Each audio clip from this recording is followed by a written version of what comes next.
collectors, and welcome back to the Eclectic Collection. Today we have episode 55, Double Nickels, known as the skill of typing. I feel very passionate about this, and I'm such an advocate of typing that, I need to rant a little bit. So ASDF, JKL, SEM, baby, that's where it all starts. And I don't care if you even have to start typing in all caps until you can figure out that you're screaming at somebody. You need to know how to type in this world. Now, before you can start saying nasty things, and if you're even leaving comments, which, very few of you do because you're probably listening to stuff instead of actually, in a position to type things, don't. Just hear me out, okay? Here's the deal. Typing is a skill, period. Not a question, non-disputable. And I find that in my years of education, and of course I was always writing papers, and I did English, and I studied lots of other things, so I was always typing. And of course, as a writer, you have to type. But, it's a skill that I wanted to learn. I think I was in third or fourth grade when I wanted to learn how to type because I just thought my handwriting is awful and this will be easier. And back then, we're talking like Selectrics and some of the first, I had a Brother typewriter that had the correction ribbon. So cool. And I still have the old school ones that I have down here. It's an old, I believe it was a Smith, and it was just like crazy. The IBM Selectrics were the newer thing at the time in the 80s, but I had an old school mechanical typewriter as well. And I wanted to learn how to type. Now, for me, it was not even a question because having a mom that had secretarial skills and having a sister that was always the supremo administrative assistant to somebody, it was just something that you learned how to do. What's interesting is a lot of the lost arts. For example, now the dictaphone, it's become like a flash drive, but back in the day you actually had a little dictaphone and, people would record into it, and it was like a tape recorder situation. You would wear headphones and then you would type. And sometimes they even had a little foot pedal, much like a sewing machine, where you could control the speed with which you were hearing the thing. People just typing in general, of course, whether that was on a typewriter or a computer. And a lot of places still have a typewriter because it's easier to fill out certain forms. For example, when you buy a car at a car dealership, there's often a typewriter because those forms are very, very long and are almost impossible to feed into any kind of printer and have them go through the old school triplicates where you had to press really hard with a pen to have duplicates for the paperwork. So they got the pink copy, you got the yellow copy, and the file got the white copy. Another thing is shorthand. My mother and my sister can do this, and they can do it well. Shorthand is its own language to be able to take a memo or take a note. Now, I realize people just talk to things now, but at the time, that technology didn't exist. So it was just quicker to take a shorthand note and be able to do that. So stenographers in court, kind of like its own language. There's just a special typewriter keyboard that's there. So the standard QWERTY keyboard was always something that was taught. Now, I personally started kind of teaching myself, and I had a very, very good idea of how to type before I actually took typing in 8th grade, and then I had it as a senior for a cake course because I already knew at that point what I was doing. And I'd probably do about 96 words a minute, which some people might think is quick, which, for me, it's cool. You can always be faster, but the average person actually usually only does 40 or 45 words. That's a standard minimal usually for somebody in a secretarial position.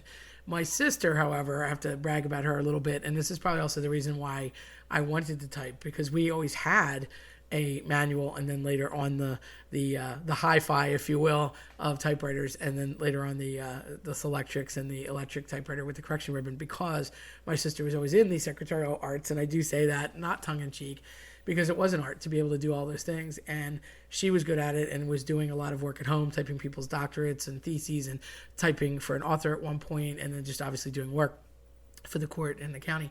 And we always had that. Plus my brother was tech junkie, so anything that he could bring home that was newer, better, faster, he wanted to have his hands on it. So I kind of grew up with that, and just I had the best stereo systems and the first illegal copy of Star Wars. Did I say that out loud?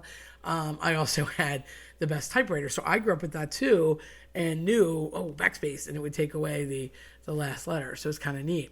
And she was so good that she was invited into the contest for the fastest typist in the world, which I didn't even know existed. I was young.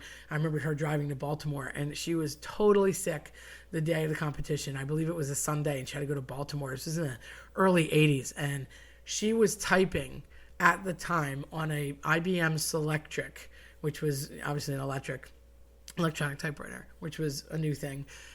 She was typing 126 accurate words a minute, and her fingers would just fly.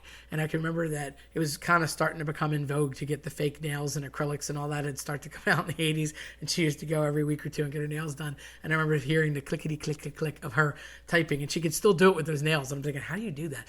But it was amazing because she not only didn't look, because you're not supposed to look at your fingers on the keys, but she was also typing things beyond words and numbers and symbols and whatnot. And, I still have to think to this day about a symbol, what is above the, 4 key, for example. But standard words and typing, it was like a game to me because I was such a memory freak. I could think about, okay, a word, a teacher would say a word, and I would think how to type it in my mind and like where it was, so I would remember it. Okay, I know you're thinking I'm a nut. It's fine. You can think whatever you want. Bottom line, I have a good memory and I can type well. So, but I've noticed this terrible trend where much like penmanship has gone out the window and they don't teach handwriting per se. Everybody prints. That's great. You got to sign your name, and still there is some legality left to life. These electronic signatures, okay, it's still not you actually signing something. And likewise, typing is a thing. You should be able to type, especially if you're a person that's into school, because you will need it throughout college, etc. You can't just necessarily drag and speak your way through things. I mean, I love talk to text as much as the next guy, but it doesn't necessarily mean that it's going to catch what you're saying properly. And I've even used it with some of my books, but it doesn't always catch what you're saying, and it doesn't always do punctuation properly. So you should just know. I mean, yes, I shortcut when I text, but you should be able to know your grammar, know your spelling. Those extra checks are just that. They're a fail-safe check. So to run something through, a grammar or through a spelling check on, say, Microsoft Word or something, that's great, but that should just be an extra. You need to look yourself and read yourself and go through and edit yourself. So I very much believe in typing, and I think it's kind of become this lost art. Now, I see people thumbing it, literally. They're texting, and that's great that you're super fast, but you're still not typing, and they'll kind of hunt and peck on a keyboard. And I just feel that if you're going to make the effort to go to school, go to college, and even just in high school, you're on a keyboard more than you are in pen and paper situation. I, of course, am still old school notebook and recommend that, because what you can add to it is your embellishment of the notes that the teacher gives you. And if you want to type that out instead of write it, that's fine too. But again, you should be able to type properly, correctly, with not looking at your fingers on the keyboard, and being able to multitask a bit. I can look at a person, have a conversation, and still type either what's being dictated, or if I'm looking on a sheet that's handwritten and I'm copying it into type. So that's kind of a basic level that you should be at. It doesn't matter necessarily how fast you are, and the more you practice, you will get faster. I can remember my brother bringing me an old school floppy disk that had like a shark that came and ate you, and it had the like a wannabe Jaws theme from John Williams, and you could hear like the dun dun dun dun dun dun, and it was almost like Space Invaders as you would type ASDF JKLSEM, or as you would type a word. The faster you did it, the better it was. And then eventually there were more and more symbols and numbers and capitalizations and things you had to do and sentences. And the harder it got, the quicker the shark got. And if you didn't type it in fast enough, then you would get eaten by the shark. I, of course, am obsessed with sharks. So I loved the game and I got good at it. But that's something, a simple skill that anyone could do, certainly in our technological world that we have now. And I do think that if you are a master of the dictaphone, or somebody that can do translation, whether that be a foreign language or even binary, in the situation of IT, or if you're a stenographer, or just old school, being able to take notes and use the methods that were employed back in the 70s and the 80s, and just use shorthand. I think that it may be a rare thing and a lost art, but it's also a feather in your cap, because it's something that most people are not doing these days. So you should explain what it is and how to do it, and spread that wealth, because I do think that it's a skill that you can use to your benefit. And if nothing else, think about the implications of maybe you want to leave kind of like a secretive note to somebody or tell them something, and you could write in a way that most people don't even think about anymore. I equate it to Morse code. It is older, and I'm not saying the military doesn't have ways to communicate faster, but do you really think that the SEAL team is sent out without knowing Morse code? You bet they know it. Engineers have CAD now that never existed before, but do you not think that they still study on a slide rule and know how to actually work a lot of that mathematics themselves? I mean, it's just the basics of, if all the lights go out, if there's nothing there, I can still teach with a whiteboard and a marker or a piece of chalk. I can still use paper and pen. And I feel like on its base level, we rely so much on technology that just a skill like typing, which ironically is tied to technology, has become something that's been thrown by the wayside. And kids just don't feel like they need it.